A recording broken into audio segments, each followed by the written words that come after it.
स्वागत है आपका दिवाली की इस खास पेशकश में। और हमने सोचा कि दिवाली के मौके पर आपको समृद्धि के मंत्र या सूत्र जो दिए जाएं वो सीधे गुरुओं से लिए जाएं। और अपने स्टूडियो बुलाने के बजाय मैं सीधे गुरु जी के घर पे आ गया ये सीखने के लिए कि आप दिवाली के मौके पर कैसे अपने आप को समृद्ध बना सकते हैं, अपने आप की वेल्थ क्रिएट कर सकते हैं, उसके लिए क्या तरीके हो सकते हैं, कैसे उसको सीखा जाए। तो इसलिए आज हम बातचीत करेंगे रामदेव अग्रवाल सर से और सुनील सर से। किसी परिचय के मोहताज नहीं है, मार्केट के बड़े दिग्गज हैं, दर्शकों का अनुभव है, तो दिवाली में गिफ्ट ले लेना चाहिए। रामदेव सर बहुत बहुत शुभकामनाएं दिवाली की। सुनील सर बहुत बहुत शुभकामनाएं दिवाली की। सभी व्यूअर को दिवाली की बहुत बहुत शुभकामनाएं। लेकिन आपने आज तो यहाँ पर एक्चुअल दिवाली खड़ा कर दिया।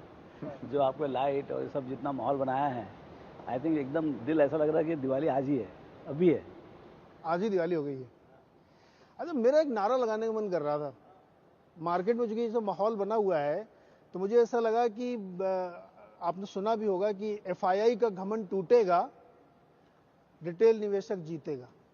एफआईआई का घमंड टूटेगा, रिटेल निवेशक जीतेगा। सही है? अभी आप जो बोले तो सब सही होगा। लेकिन नहीं, आप देखिए ना, हमारे रिटेल निवेशक कितना खरीदारी कर रहे हैं। गोरों के पास बहुत माल पानी है, और जो आपका बाजार बढ़िया चला है, तो जितना बजट है उससे ज़्यादा कमा लिए वो।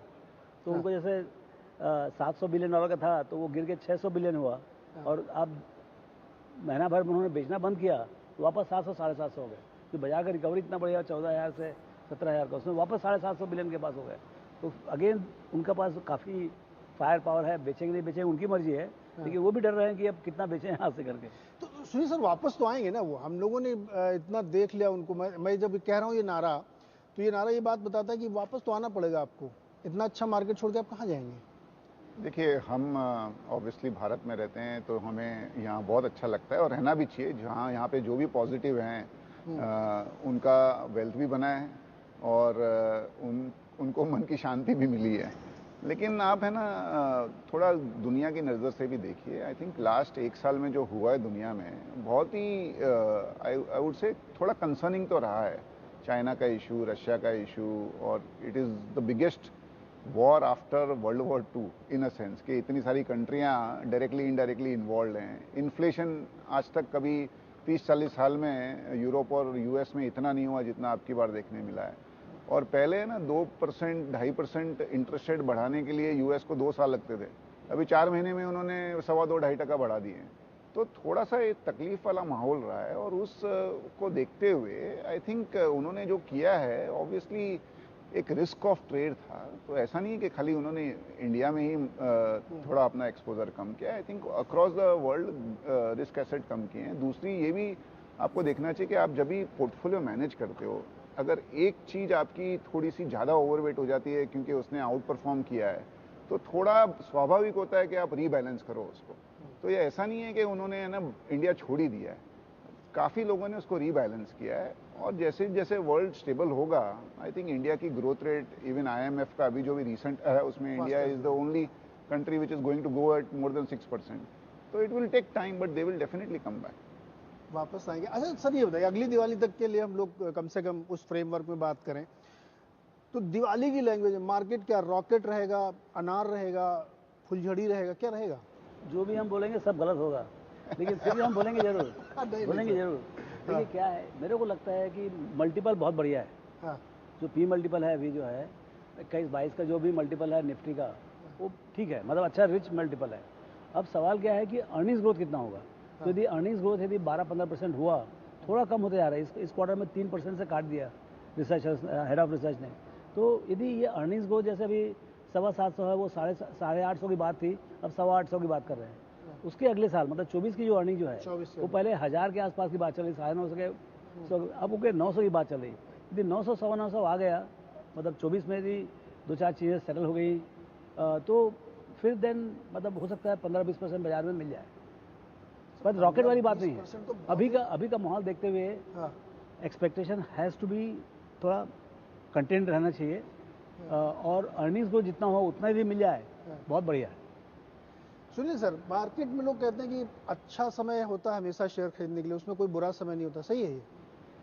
देखिए आपके इन्वेस्टमेंट के व्यू पॉइंट से वो उसको आपको देखना पड़ेगा। अगर आपका इन्वेस्टमेंट का पीरियड 1 हफ्ता है तो ये बिल्कुल गलत है। हाँ, लेकिन अगर आपका इन्वेस्टमेंट का जो ड्यूरेशन है वो 5-10 साल है तो आप कभी भी खरीदिए, आपको over a period of time उसमें कुछ इम्पैक्ट नहीं आएगा। आप देखिए ना, सपोज आपने 5 साल के लिए इन्वेस्ट किया और आपने 5-7% ऊपर भी ले लिया तो आपको साल में आधा 1% की रिटर्न में इम्पैक्ट आएगा।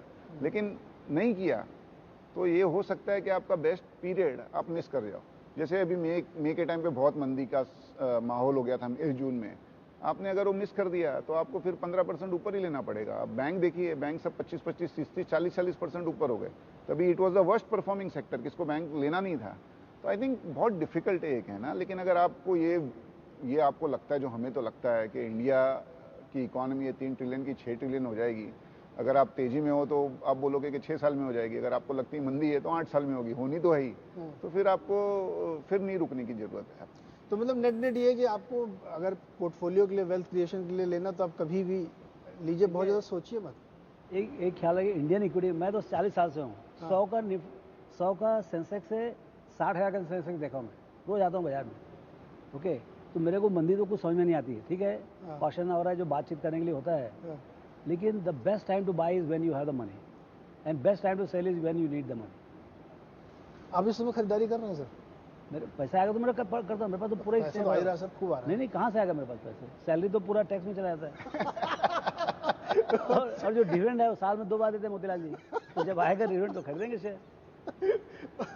हम लोगों को पैसा आ रहा होगा, म्यूचुअल फंड के पैसा आ रहा होगा। नहीं, अच्छा, उधर आता है पैसा, वहाँ तो पैसा आते ही सब उड़ जाता है पूरा, सब हम खरीद डालते हैं। क्या खरीद रहे हैं? जैसे दिवाली शॉपिंग कर रहे होंगे आप लोग, क्या किस टाइप की शेयर या सेक्टर, क्या खरीद रहे हैं आप? क्या खरीद रहे हैं? अभी देखिए, एक तो क्या है, फाइनेंशियल्स में अभी क्या है, क्रेडिट साइकिल बहुत दिन के बाद टर्न हुआ है। आपका क्रेडिट ग्रोथ 15-16% हो गया है, क्रेडिट कॉस्ट नीचे आ रहा है, बाउंस रेट नीचे आते आ रहा है। सो एक जो पोस्ट कोविड जो रिकवरी हो रही है उसमें फाइनेंशियल्स की हालत बहुत ही बढ़िया है। मेरे ख्याल से लास्ट 15-20 साल, 15-17 साल में भी मुझे नहीं लगता कि फाइनेंशियल सेक्टर का इतना अच्छा टाइम रहा हो। मेरे लगता है it is a lenders market. तो और ये साइकिल जो है 6 महीना 8 महीने की नहीं होती है, ये चलेगा, मतलब रुकेगा थोड़ा बहुत, बट ये 3-4 साल का है। जब तक वापस आप गंदा लैंडिंग नहीं करोगे, अभी तो कॉशियस लैंडिंग चालू है, एक ऐसा समय आएगा जब गलत लैंडिंग होगा, गलत आदमी को गलत अमाउंट दिया जाएगा, गलत रेट में दिया जाएगा, तब वो अभी नहीं हुआ अभी, फिर उसके बाद वो खराब होता है, तो अभी नहीं हुआ अभी, तो अभी बुक बनने दो, अभी नया बुक बनने दो। तो मेरे ख्याल से ये लंबा साइकिल है। सारे लोग जिनसे भी मैं बैंक एंड फाइनेंशियल में बहुत बुलिश हैं, और बैलेंस शीट बहुत क्लीन है, ट्विन जितनी बैलेंस शीट होती है सब क्लीन है, हमारी भी क्लीन है, कंपनी की क्लीन है, सरकार की थोड़ी गड़बड़ है अभी। तो ये रीजन है या और कोई खास वजह? नहीं, मेनली सी लेंडर मरता कहाँ पर है, जब खराब लैंडिंग करके, तो प्री कोविड ही साफ सफाई हो गया था और जितना कुछ बाकी था सब कोविड में साफ हो गया, तो डबल स्ट्रेस टेस्ट हो गया। तो अब उसके बाद कोविड से अभी 6 महीना पहले निकले आप, अब 6 महीने में कितना लैंडिंग है, कोई बुक हुआ ही नहीं अभी तो। अब नया बुक बनाओगे उसमें ही आपका खराब होगा ना, नया बुक में पक्का खराब होगा। जैसे जैसे आगे बढ़ेंगे आप, मार्जिनल बारोअर जो है उनको आप खराब लैंडिंग करेंगे, but that will happen after 2-3 years. तो ये साइकिल चलेगा अभी, तब की तब देखी जाएगी। हाँ, 3-4 साल अभी तो साइक्लिकल है ना, बढ़िया चलेगा। सर आप भी बैंकिंग में शॉपिंग कर रहे हैं? अच्छा, आईटी नहीं खरीदा, इतना सस्ता हो गया है, बड़ा लोग बताते हैं। तो है ना, नॉर्मली जो लोग शॉपिंग करते हैं वो सेल के टाइम पे करते हैं, सेल जब भी लगता है तब करते हैं। शेयर बाजार एक ही समय ऐसा है जब ये सेल लगता है ना, तभी किसी को शॉपिंग नहीं करनी है। तो शॉपिंग करने का समय आया था तब लोगों ने शॉपिंग नहीं की है। अभी जैसे फाइनेंशियल, जैसे हमने बात की है, आई थिंक जून में वही आईसीआईसीआई बैंक, वही स्टेट बैंक, वही एक्सिस बैंक, अभी जो भाव है उससे 30-35% नीचे मिल रहे थे। तो आई थिंक इक्विटी मार्केट में आप ट्रेंड को पकड़ के अगर आप करोगे तो हरदम आप गलत टाइम पे गलत इन्वेस्टमेंट करोगे। मैं ये नहीं कह रहा हूँ कि बैंक्स अच्छे नहीं है, बैंक्स अभी भी अच्छे हैं, लेकिन एक कंसेंसस ट्रेड बनते जा रहा है। तो मेरे हिसाब से अभी banks will be market performer और just slightly over market performer. I think हमें when you create a portfolio, आपको एक डाइवर्सिफाइड पोर्टफोलियो रखना पड़ेगा, बिकॉज साइकिल जैसे मैंने कहा बहुत शॉर्ट हो गई है।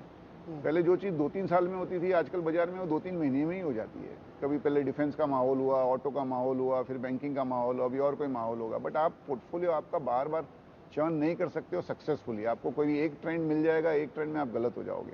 तो हमारे हिसाब से IT still looks pretty good, result अच्छे आए हैं। यहाँ थोड़े जो इंटरनेशनल सेक्टर है, पूरा एक्सपोर्ट ओरिएंटेड सेक्टर है, वहाँ थोड़ा सा स्लो डाउन होगा, लेकिन जितना वॉल्यूम में स्लो डाउन होगा उससे ज़्यादा आपको करेंसी में फ़ायदा हो जाएगा। तो IT continues to be a good sector, जहाँ पे इंडिया इज़ ग्लोबल लीडर। और ग्लोबल कॉम्पिटिटिव है।